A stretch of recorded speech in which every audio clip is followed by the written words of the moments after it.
जातिवाद नहीं चलेगा, ब्राह्मणवाद नहीं चलेगा, पाखंडवाद नहीं चलेगा।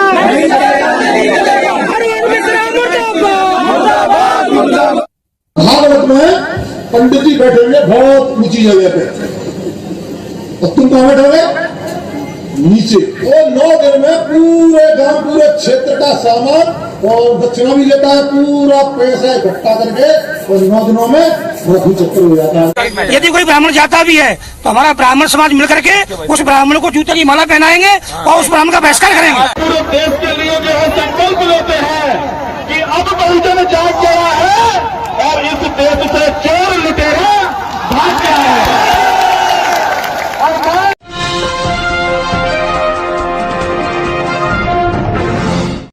साथियों नमस्कार, मैं हूं नीरज पटेल और आप देख रहे हैं नेशनल जनमत।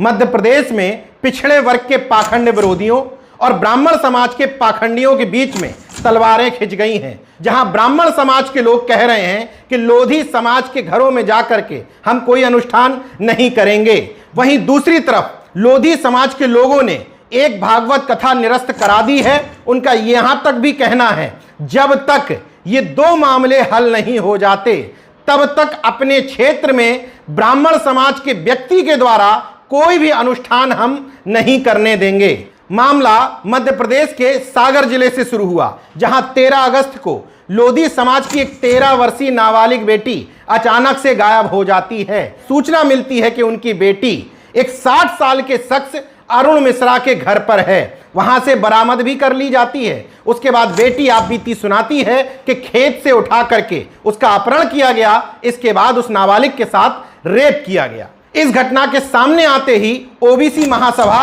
और अन्य बहुजन संगठन पूरी तरीके से मुखर हो गए। अरुण मिश्रा की गिरफ्तारी तो हो गई, लेकिन ओबीसी महासभा इस बात पर अड़ गई कि अरुण मिश्रा का घर गिराओ। अब आप कहेंगे कि कानून की कौन सी परिभाषा में लिखा है कि जब तक आरोप साबित ना हो जाए तब तक आरोपी के घर पर बुलडोजर चला देना चाहिए। लेकिन यह परंपरा भारतीय जनता पार्टी के मुख्यमंत्रियों ने ही तो शुरू की, योगी आदित्यनाथ जी ने शुरू की, उसको कॉपी मध्य प्रदेश में शिवराज सिंह चौहान या उनके गृह मंत्री नरोत्तम मिश्रा ने आगे बढ़ाया। तो इसी आधार पर ओबीसी महासभा ने भी प्रदर्शन किया कि आरोपी का घर बुलडोजर से गिराओ, तो उनके ऊपर लाठीचार्ज किया गया।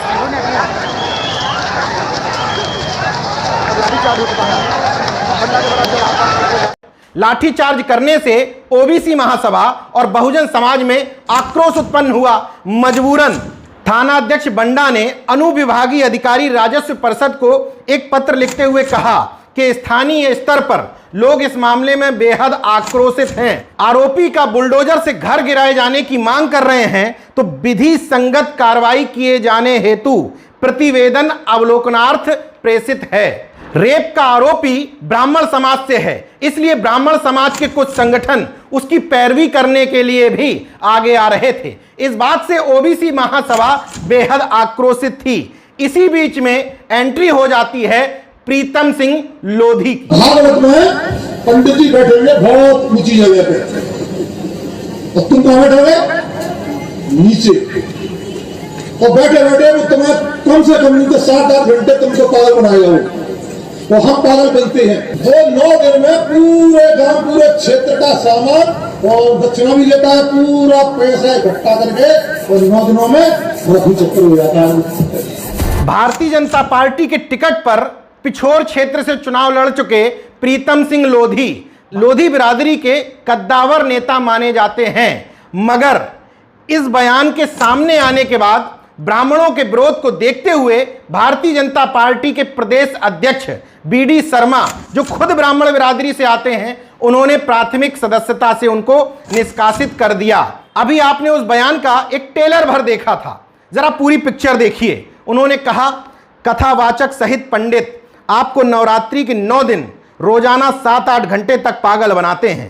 कहते हैं कि अगर तुम दान करोगे तो भगवान तुमको देगा। महिलाएं इनकी बातों में आ जाती हैं और दूध घी दही अपने बच्चों को खिलाने की बजाय इन्हें दे देती हैं। ब्राह्मण 9 दिन तक आपको उल्लू बनाने और बात करने के आपसे 25 से 50 हजार रुपए भी ले लेते हैं। इतना ही नहीं, ये लोग सुंदर महिलाओं के घर चयन करते हैं, उनके घर जाकर कहते हैं महाराज आज शाम का भोजन आपके यहीं करेंगे, लेकिन इनकी नज़र कहीं और ही होती है।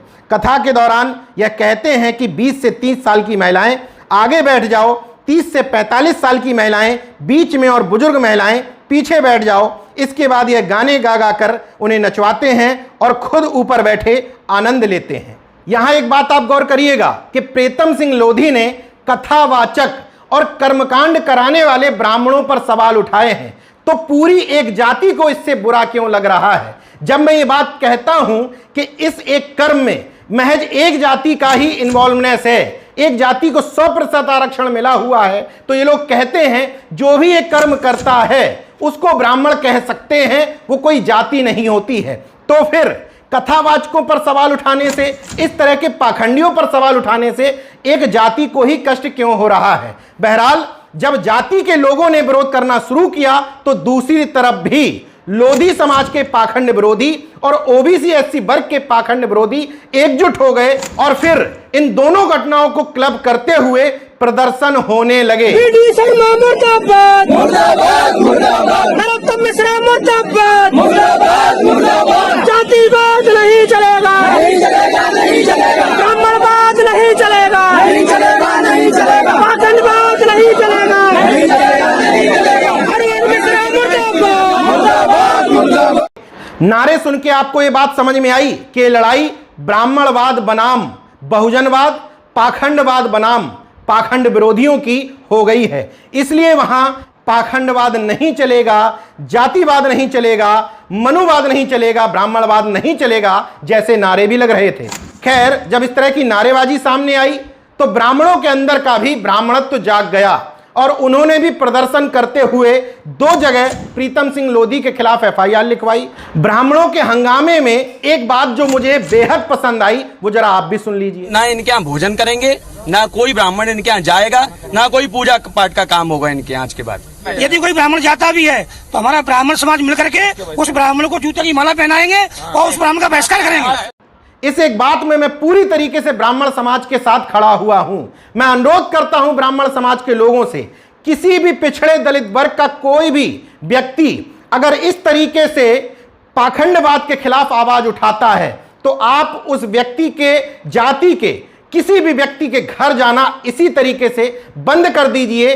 जैसे ये ब्राह्मण समाज के लोग कह रहे हैं कि जब तक प्रीतम सिंह लोधी माफी नहीं मांगते तब तक वो किसी भी लोधी समाज के व्यक्ति के घर कोई कर्मकांड कराने नहीं जाएंगे। इस वीडियो को अगर आप सुन रहे हैं और नीरज पटेल की बात आपको खराब लग जाए तो अनुरोध है कि आप कह दीजिए कि जब तक मैं माफी नहीं मांगूंगा तब तक आप पटेलों के घर में कोई कर्मकांड कराने नहीं जाएंगे। ऐसा ही आप लक्ष्मण यादव के साथ भी कर सकते हैं, ऐसा ही स्वामी प्रसाद मौर्य, दिलीप मंडल, नवीन कुमार, शंभू कुमार ऐसे एक्टिविस्टों के साथ भी कर सकते हैं, तो आपकी बड़ी कृपा होगी। अब बात आती है कि प्रीतम सिंह लोधी ने सार्वजनिक तौर पर जो कुछ भी कहा, क्या उस मामले में कुछ भी सच्चाई है? मैं नहीं जानता, लेकिन मैं फैक्ट पे बात करता हूं। तो मैं उन लोगों को जिनकी भावनाएं आहत हो रही हैं, जिन लोगों को मिर्ची लग रही है, उन लोगों को कुछ फैक्ट बता देता हूं। और ये वो घटनाएं हैं जो अगस्त के आसपास ही हुई हैं। 28 मार्च 2022 सीताराम उर्फ समर्थ त्रिपाठी हनुमान कथा के पोस्टर पूरे शहर में लगे हुए थे। वेदांती महाराज जो राम जन्मभूमि न्यास ट्रस्ट के पूर्व सदस्य हैं और सांसद भी रहे हैं, रामविलास वेदांती, उनको अपना नाती बताता है समर्थ त्रिपाठी। रीवा के गेस्ट हाउस में रुका हुआ था, वहीं एक नाबालिग लड़की से रेप करता है और आज जेल में है। समर्थ त्रिपाठी के अलावा उसकी गर्लफ्रेंड जानवी दुबे, अखिल भारतीय ब्राह्मण महासभा का राष्ट्रीय अध्यक्ष संजय त्रिपाठी, विनोद पांडे, अंशुल मिश्रा, मोनू मिश्रा, धीरेन्द्र मिश्रा और तौफीक अंसारी इस मामले में आरोपी बनाए गए थे। ब्रह्मेश्वर धाम का मुखिया लवलेश तिवारी वो भी जेल में है। एक महिला ने उसके ऊपर संतान प्राप्ति का झांसा देकर रेप करने का आरोप लगाया था। अगस्त 2022 की घटना है भिंड की। राघवेंद्र खेमरिया उत्तर प्रदेश के जालौन जिले का रहने वाला कथावाचक भिंड गया था। उसको एक लोगों ने अपने घर में शरण दे दी, जिस घर में रुका था उसी घर की बेटी से बलात्कार किया और उसका वीडियो भी बना लिया और उसको ब्लैकमेल करने लगा, यह भी गिरफ्तार हो चुका है। इसी महीने की तारीख 9 अगस्त, ये सभी घटनाएं मध्य प्रदेश की बता रहा हूं। वैराग्यानंद गिरी जो हरिद्वार के पंचायती निरंजनी अखाड़ा का खुद को महामंडलेश्वर बताता है, मिर्ची वाले बाबा के नाम से प्रसिद्ध है, उसको भोपाल पुलिस ने रायसेन की एक लड़की के साथ रेप करने के आरोप में ग्वालियर से गिरफ्तार किया। नवंबर 2020 में देवास से एक शख्स गिरफ्तार किया जाता है, नाम था मंगल नाम, खुद को भगवान बताता था। उसके आश्रम से 6 युवतियों को मुक्त कराया गया था। भेद तब खुला जब एक मूक बधिर युवती ने एक बच्ची को जन्म दिया। पता यह चला कि बाबा ने उसके साथ रेप किया था। मई 2022, जगह इंदौर, प्रभु महाराज नाम के एक शख्स ने 3000 महिलाओं से 25 लाख से ज्यादा की ठगी कथा वाचन के नाम पर कर ली थी। बाद में इसकी गिरफ्तारी की गई। दिसंबर 2021, इंदौर में ही बजरंगी बाबा नाम का एक शख्स जो कछुओं की पूजा करवाता था, सट्टेबाजी के आरोप में गिरफ्तार किया गया। तारीख मई 2017, स्थान अशोकनगर, आनंदपुर ट्रस्ट में ज्ञान दयालानंद चक्की वाले बाबा पर यौन शोषण के आरोप लगे। बाद में 11 युवतियां सामने आई जिन्होंने कहा कि उनके साथ इस बाबा ने रेप किया था। अब कितनी घटनाएं बताऊं, मैं बताते बताते थक जाऊंगा, लेकिन घटनाएं कम नहीं होंगी। अगर फोन चलाते हैं तो गूगल पर टाइप करिए रेप बाबा, लिस्ट लंबी खुल करके आ जाएगी। केवल मध्य प्रदेश नहीं, बिहार, उत्तर प्रदेश, झारखंड में बीते 1-2 महीनों में ही दर्जनों की संख्या में घटनाएं दिख जाएंगी, जहां कथावाचन के नाम पर, संतान प्राप्ति के नाम पर, ईश्वर के नाम पर तमाम लड़कियों का, बालिकाओं का रेप किया गया। कुछ अन्य उदाहरण बता देता हूं। आसाराम बापू इसी तरह के मामले में जेल में है। सच्चिदानंद गिरी इसी तरह के मामले में जेल में है। नित्यानंद, गुरमीत सिंह राम रहीम, स्वामी ओम, निर्मल मावा, इच्छाधारी भीमानंद, स्वामी असीमानंद, नारायण साई, संत रामपाल, आचार्य कुसमुनि, बृहस्पति गिरी, ओम नमः शिवाय बाबा, मलखान सिंह जैसे सैकड़ों नाम हैं जिनके ऊपर महिलाओं की अस्मत से खिलवाड़ करने के आरोप हैं। प्रीतम सिंह लोधी ने अगर ये बात कह दी तो आपको बुरी कहां लग गई। नेशनल जनमत खुद अपील करता है तमाम सारी महिलाओं से। हर हफ्ते किसी न किसी जिले से खबर आती है कि कथावाचन के नाम पे आया शख्स घर में रुका था और घर में ही उसने इस तरह की घटना को अंजाम दिया। संतान प्राप्ति की इच्छा में कहीं फूल सुंघा दिया। ऐसी घटनाओं के सामने आने के बाद भी अगर आप चेत नहीं रहे हैं तो इसमें गलती सिर्फ आपकी है, क्योंकि बागेश्वर धाम के नाम पर अपनी ठीक ठाक दुकान सजाए धीरेन्द्र कृष्ण शास्त्री ने खुद कहा है कि गलती उनकी है जो कथा के नाम पर हमको लाखों रुपए चढ़ावा देते हैं। अगर कोई कथा को बेच रहा है तो खरीदार कौन है? कौन खरीदता है? आप ही तो खरीद रहे हैं ना। अगर भागवत 50 लाख में बेच रहे तो आप ही खरीदते हैं, तो असली जिम्मेदार तो आप हैं। हम भले ही खूब दुकान सजा लें, आप ना खरीदो तो क्या हम खाक करें? बहरहाल इस पूरे घटनाक्रम के बहाने ही सही मध्य प्रदेश में पाखंडी और पाखंड विरोधी आमने सामने खड़े हैं। वो लोधी समाज जिसके ऊपर आप भारतीय जनता पार्टी के गुलाम होने का आरोप लगा देते थे, उसने भी बता दिया है कि अगर मान सम्मान से खिलवाड़ करोगे तो हम किसी के भी गुलाम नहीं हैं और हर पाखंड का खुल के मुखरित होकर के विरोध करेंगे। देखते रहिए सल जनमत, जागरूक और सजग बने रहिए। जय विज्ञान, जय संविधान, जय लोकतंत्र। धन्यवाद।